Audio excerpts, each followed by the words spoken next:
Bonjour à toutes et tous. Une image pour ouvrir ce journal. Elle nous parvient en direct de la place Saint-Pierre à Rome, au Vatican.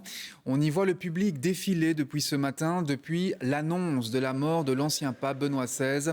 Il est décédé à l'âge de 95 ans. C'est le service de communication du Vatican qui l'a officiellement annoncé. Je vous propose d'écouter le porte-parole du Saint-Siège. Il avait reçu l'extrême-onction mercredi dernier après la messe de l'après-midi au monastère. À partir de lundi, le corps du pape émérite sera exposé dans la basilique Saint-Pierre pour les prières, un dernier au revoir, une rencontre pour tous les fidèles qui le souhaitent. Et on va se rendre sans plus attendre à Rome où l'on rejoint Antonino Gallofaro. Antonino, j'imagine que l'atmosphère ce midi au Vatican et dans la ville éternelle doit être pour le moins particulière. Elle est particulière en effet parce que, alors déjà ce matin quand on a eu la nouvelle et dans les heures qu'on suivi, il faut le dire, la nouvelle a mis un peu de temps à arriver auprès des fidèles et des touristes qui se trouvaient place Saint-Pierre. Ils se promenaient comme un samedi normal sous un soleil assez estival, je dois le dire. Ils attendaient pour entrer dans la basilique Saint-Pierre. Rien n'indiquait que le pape émérite était mort, même pas un son de cloche. Les gens avec qui on parlait apprenaient la nouvelle quand on leur la disait. Ils étaient surpris, mais en même temps ils s'y attendaient parce que le pape émérite était malade. Le pape François, son successeur, avait demandé mercredi lors de l'audience générale de prier pour lui vu qu'il était gravement malade. Son secrétaire personnel, il y a plusieurs semaines, avait déjà affirmé que Benoît XVI était comme une bougie qui se consumait lentement. Donc c'était une question d'heure, une question de jour. Ce matin, la nouvelle est arrivée par un communiqué de presse à 10h30. Une heure plus tôt, le pape émérite Benoît XVI mourait. Il se trouvait dans sa résidence, le monastère Mater Ecclesiae, qui se trouve derrière la basilique Saint-Pierre. Il y vivait depuis une dizaine d'années, depuis qu'il avait renoncé à la papauté. Tout était inédit depuis sa renonciation jusqu'à maintenant le rite funéraire. Ça sera aussi inédit. On a quelques détails, comme on l'a entendu tout à l'heure dans la bouche du porte-parole du Vatican, Matteo Bruni. À partir de lundi, le pape émérite Benoît XVI, son corps sera exposé dans la basilique Saint-Pierre. Dès lundi matin, les fidèles pourront venir leur dire leur dernier adieu, prier pour lui, lui rendre hommage. Et puis jeudi, les funérailles, la messe des funérailles en la basilique Saint-Pierre qui sera présidée par le pape François. C'est tous les détails qu'on a pour l'instant. Je vous l'ai dit, cette situation est assez inédite, comme l'avait été sa renonciation il y a bientôt 10 ans. Oui, on va en reparler évidemment. Merci beaucoup Antonino Gallofaro. Revenons justement sur la vie de ce pape allemand, discret et jugé conservateur. Il avait succédé à Jean-Paul II en 2005 avant de se retirer en 2013, un peu à la surprise générale.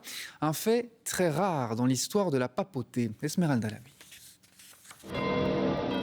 28 février 2013, après 7 ans de pontificat, Benoît XVI renonce. Il n'a plus la force de continuer sa mission. Il préfère se consacrer à la prière et à la méditation. Je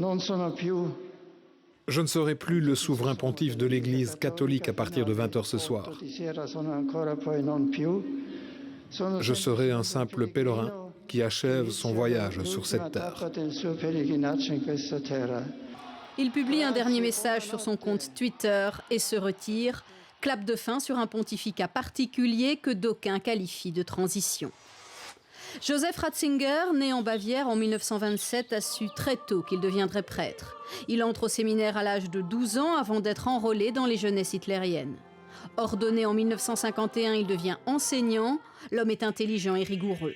Proche de Jean-Paul II, il gravit les échelons de l'Église catholique et pendant 20 ans, il traque les déviances au sein de l'institution. Joseph Ratzinger devient Benoît XVI en 2005. Il est clairement moins communicant, moins charismatique que son prédécesseur, moins moderne aussi. Son pontificat est rapidement marqué par le scandale des affaires de pédophilie au sein de l'Église. Il demande pardon et choisit de rencontrer les victimes. Les souffrances de l'Église viennent surtout de l'intérieur de l'Église, du péché qui existe dans l'Église. L'Église a un profond besoin de réapprendre la pénitence, d'accepter la purification, de réapprendre le pardon, mais aussi la nécessité de la justice. Pour beaucoup, Benoît XVI était le pape du retour en arrière et du repli sur soi. Une image résume bien sa vision de l'Église. L'homme prône le retour des messes en latin, dos aux fidèles. le prêtre ne doit avoir Dieu que pour Dieu. Le pape veut aussi lever l'excommunication des prêtres intégristes aux propos négationnistes, et c'est l'incompréhension.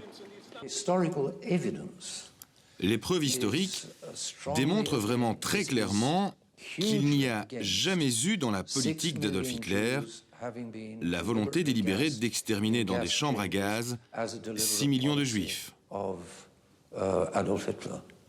Benoît XVI fut un pape très soucieux du dialogue interreligieux. Mais là aussi, on ne retiendra de lui que cette déclaration à Ratisbonne en 2006, où il semble associer islam et violence. Montre-moi donc ce que Mahomet a apporté de nouveau. Tu ne trouveras que des mauvaises choses et inhumaines, comme défendre par l'épée la foi qu'il prêchait. Certains diront que l'éminent théologien aura été un pape décevant. Ces dernières années, il se faisait rare.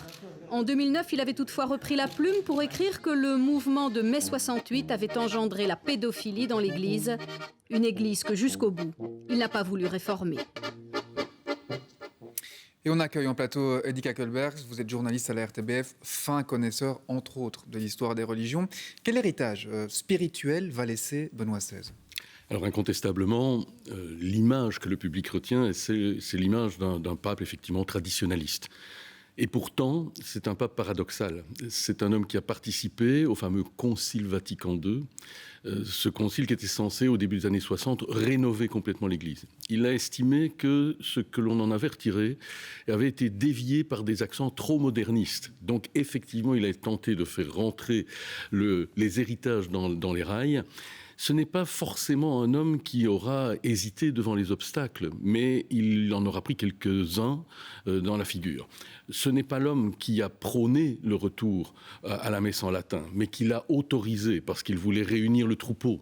Il voulait probablement être large dans sa manière de réunir les gens et les choses, mais c'est un homme qui restera marqué par de profondes blessures et incontestablement par la démission, qui est son acte le plus moderne sans doute. Ce n'est probablement pas par ça qu'il souhaitait rentrer dans l'histoire, mais c'est ce que l'histoire retiendra en premier. Oui, moderniste malgré lui avec cette démission. Vous restez avec nous évidemment, Eddy Kakelberg. On va écouter Tommy Scholtes, le porte-parole des évêques de Belgique.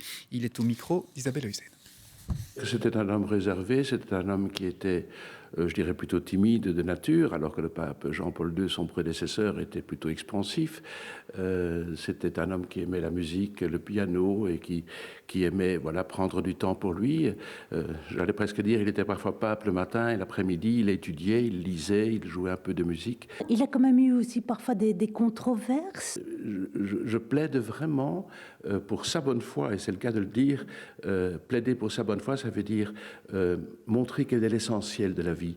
Et dans des discussions comme il y en a eu, par exemple, par rapport au sida, etc., je pense qu'il tenait une part de vérité, mais qui parfois tient en plus que quelques phrases. Alors on entend évidemment Tommy Scholtes louer la figure de Benoît XVI. Il aura quand même eu un pontificat particulièrement mouvementé. Difficile en effet. Il prend les rênes, il est vrai, après un très long pontificat, celui de Jean-Paul II. Il a déjà à ce moment-là l'héritage de ses fonctions à la tête de ce qu'on a appelé la Congrégation pour la doctrine de la foi, c'est-à-dire cet office qui fait régner la loi. Il était numéro 2 de l'Église pendant très longtemps. Très clairement. Il est à ce moment-là très vite récupéré et atteint, on l'a vu dans sa biographie, par ce qu'on a appelé le scandale du discours de Ratisbonne. Il met le feu aux poudres avec les mondes musulmans et l'Église mettra 10 ans après son pontificat pour complètement enterrer ce sujet.